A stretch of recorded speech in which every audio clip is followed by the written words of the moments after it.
had been part of the African People's Democratic Union of Southern Africa. I joined them when I was searching for a political home. I was a student at a night school, and that's where I met some of the Abdusa people, and I eagerly joined them because I was unaware of apartheid and its evil deeds. So that's where I got my first lessons about what was happening in South Africa. But it was also an organization that was steeped in unity movement politics. And they had, theoretically, they were sound. But when it came to action, they did not have the ability to meet the needs of the people who were yearning for transformation. But within that grouping, you had people like Neville Alexander, Fikile Bam, Marcus Solomon, others, who felt that there was a need for a radical transformation. Talking was good, but they wanted action. I was eager to be part of the action, and that's why I joined the National Liberation Front that was started by Neville, Fikile Bam and others, Marcus Solomon and so on. But again, we had this romantic notion of what we were going to do one day by means of guerrilla warfare to transform this apartheid society.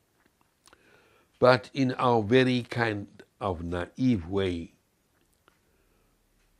we were not aware of what the apartheid regime was capable of. In our ignorance, inexperience, we recruited people who were actually working for the cops. And in next to no time, we were rounded up and, of course, placed under 90-day detention, and interrogation started. But by the time that I was arrested, the guys who had been arrested before me had spilled everything. I told them everything about what we were planning to do. So they did not even have to smack me because they knew everything. And that is when we were charged and landed up at Rowland Street Jail as a waiting trialist. And it was in April 1964 that we were sentenced in the Cape Town Supreme Court for conspiracy to commit acts of violence, acts of sabotage. We were 11. We were 4 women, 7 men. 4 of them landed up at Kroonstad. The 7 men went to Robben Island. That was in April 1964. When we were sentenced, we were chained to each other. And this is how we then boarded the boat. Bare feet, short pants, prison jacket. And this is how we got onto that boat. I think it was the Dias or the Dias. And it was winter time. And it was a tremendous journey, boat rocking to and fro from Cape Town Harbour to Robben Island. It was the first time in my life that I experienced seasickness. The sad thing was that in order to get to a bucket to be able to relieve yourself, you had to drag your fellow prisoner with you. Then you get back to your seat and he has to go and then he drags you along. And when we got to Robben Island, these prison guards were looking down at us, and you could see the venom, the evil in their eyes. We've got you now. We are going to make you suffer. And that was my first experience of Robben Island.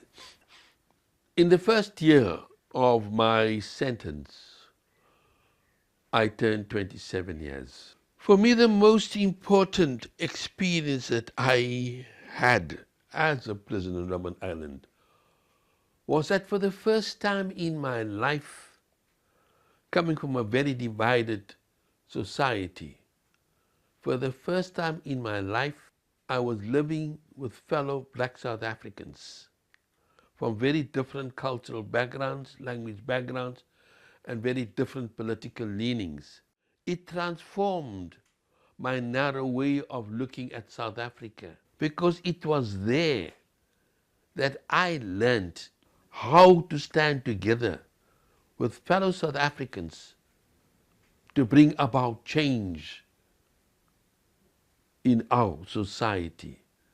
It is something that has stirred me on from that point onwards up to today.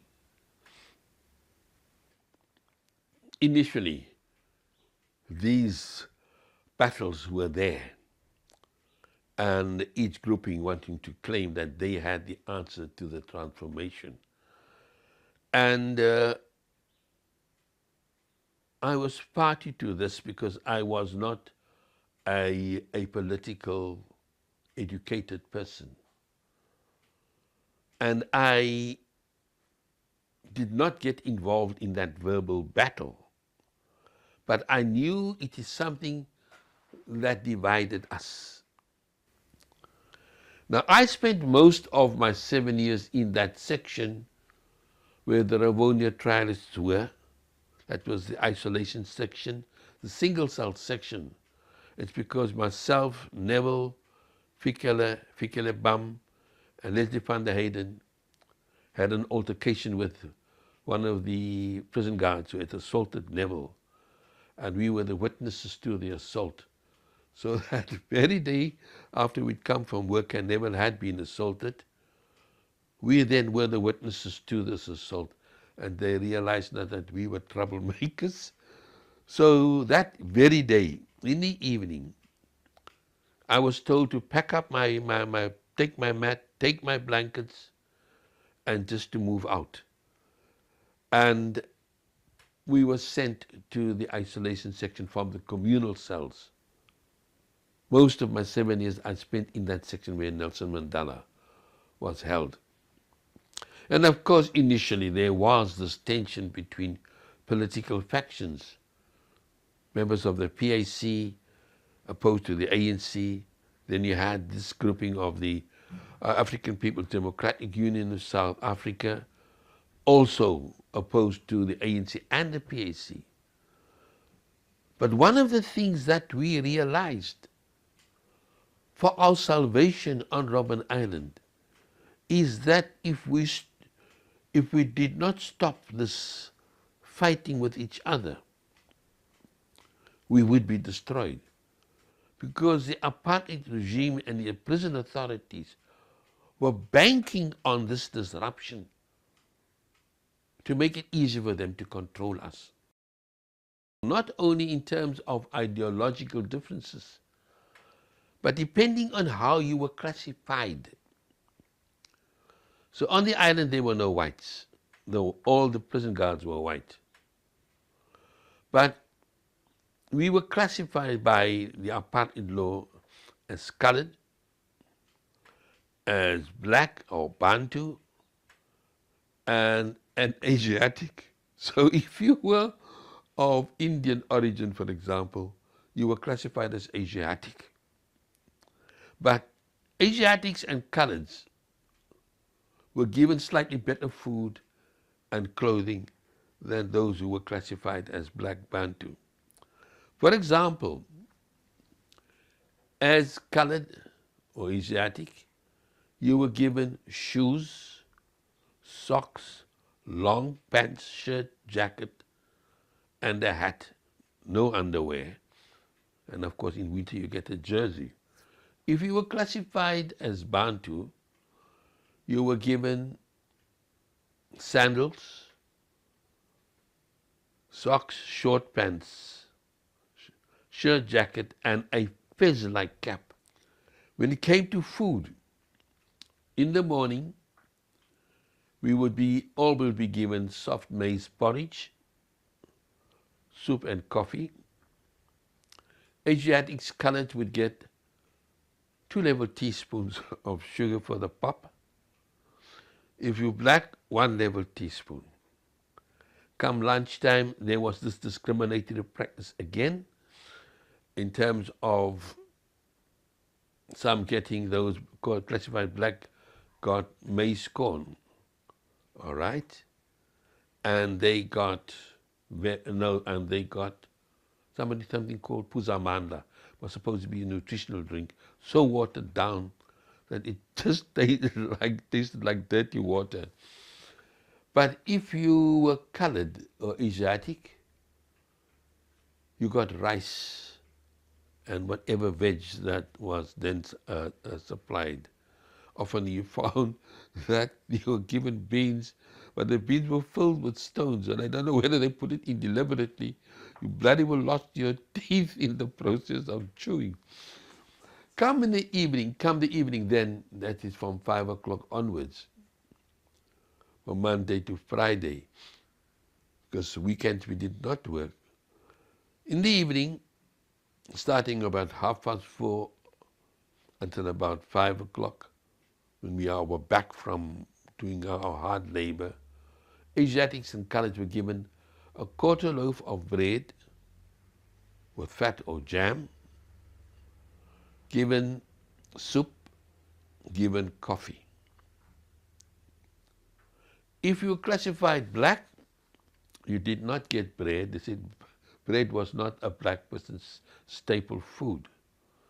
So they had to eat soft maize porridge again. Given soup, that's when they get their veg, but not given coffee. One of the first things that we did in our section, because nobody was allowed to be near us, nobody. When they brought the food from the kitchen in these drums, they would put it outside the passage of our section, the isolation section. We had to fetch it from outside and bring it, and we would dish our own food. And one of the things that we did was, if there were 10 people entitled to bread, because they were classified colored or Asiatic, we drew up a list that would say then, today it's your turn for bread. Tomorrow you will get bread. And this is how we learned to share our food equally. And there it is that I learned what it is to stand together with others in bringing the transformation that we so desired. In 1966, we went on a 6-day hunger strike because of the bad working conditions. But it did not come from the isolation section. There is this mistaken belief that everything was decided by the, the leadership of the ANC or the PAC. No. The decision to go on hunger strike came from the thousands who were in the main section. They decided to go on hunger strike because of the bad conditions. Because in that main section, we had the most, strongest thinking, minded people. People who were also prepared to die for what they believed in. And that was across political persuasions. And what happened, that this thing was spread into the international community. You had the International Red Cross, you had Amnesty International, and later the anti-apartheid movements, all of them collectively coming in and forcing the South African government to bring about changes. And through that, we were able to study. They made it very difficult for you to study. But because of that intervention and that hunger strike, conditions started changing. And it is in that main section, although we were not part of it, we were isolated, that guys started with the educational program.